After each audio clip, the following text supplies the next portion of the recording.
महाराजा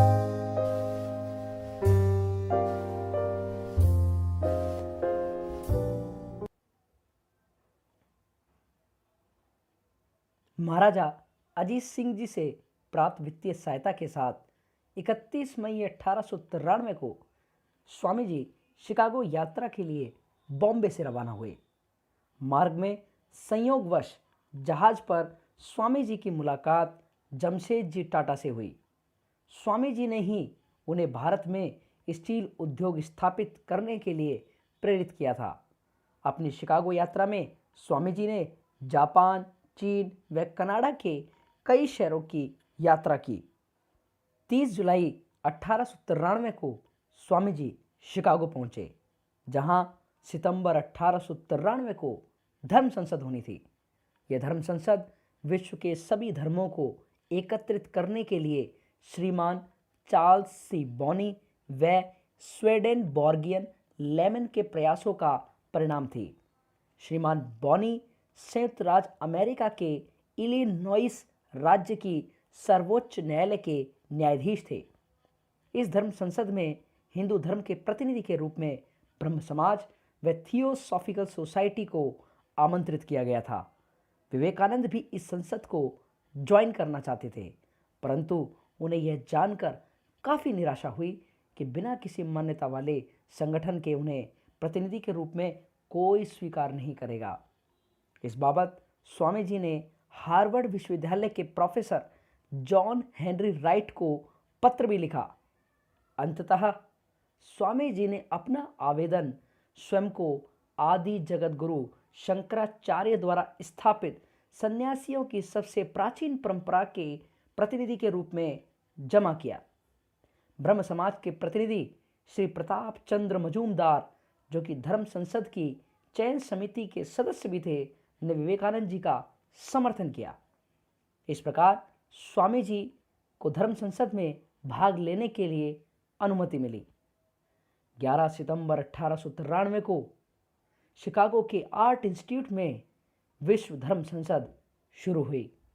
इस दिन स्वामी जी ने भारत व हिंदू विचारधारा के प्रतिनिधि के रूप में एक संक्षिप्त भाषण दिया। वे प्रारंभ में थोड़े नर्वस थे। उन्होंने मां सरस्वती को सिर नवाकर बोलना शुरू किया। उनके शब्द इस प्रकार से थे। मेरे अमेरिकी बहनों और भाइयों।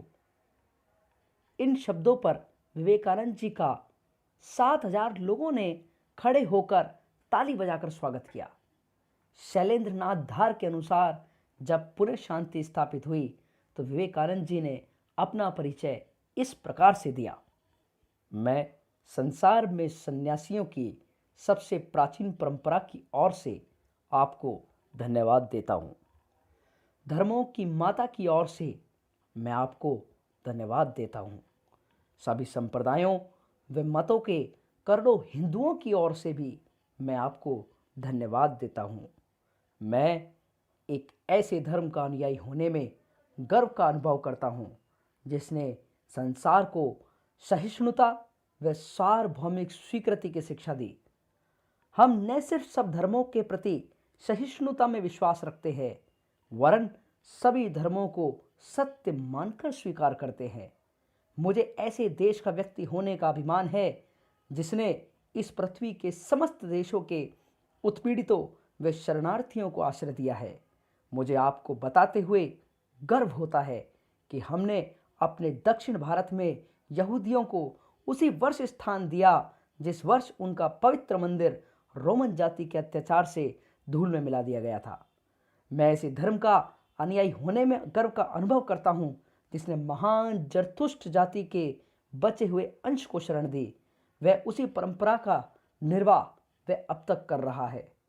भाइयों, मैं आपको शिव महिमन स्तोत्र की कुछ पंक्तियां सुनाता हूँ जिसका उच्चारण प्रतिदिन लाखों मनुष्य करते हैं। रुचिनाम वै चित्रया त्रिजु कुटिल नाना पथजुषाम निर्णामेको गम्य स्तोमसी पय सामरणव एव। अर्थात जैसे विभिन्न नदियां भिन्न स्रोतों से निकलकर समुद्र में मिल जाती है, उसी प्रकार हे प्रभु भिन्न भिन्न रुचि के अनुसार विभिन्न टेढ़े मेढ़े अथवा सीधे रास्ते से जाने वाले लोग अंत में तुझ में ही आकर मिल जाते हैं। यह धर्म संसद अभी तक आयोजित सर्वश्रेष्ठ पवित्र सम्मेलनों में से एक है और यह स्वतः ही गीता के इस अद्भुत उपदेश का प्रतिपादन करती है। ये यथा माम प्रपद्यन्ते तांस तथैव भजाम्यहम् मम वर्तमानुवर्तन्ते मनुष्याः पार्थ सर्वशः। अर्थात जो कोई मेरी ओर आता है चाहे किसी भी प्रकार से हो, मैं उसको प्राप्त होता हूँ।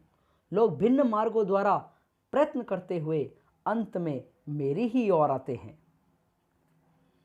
सांप्रदायिकता, हठधर्मिता व विभत्स धर्मांधता इस सुंदर पृथ्वी पर बहुत समय तक राज्य कर चुकी है।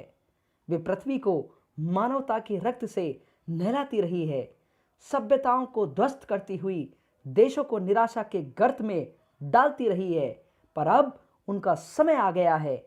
मैं आशा करता हूं कि आज सुबह इस सभा के सम्मान में जो घंटनाद हुआ है वह समस्त धर्मांधता व कटुता का अंत करने हेतु सिद्ध हो।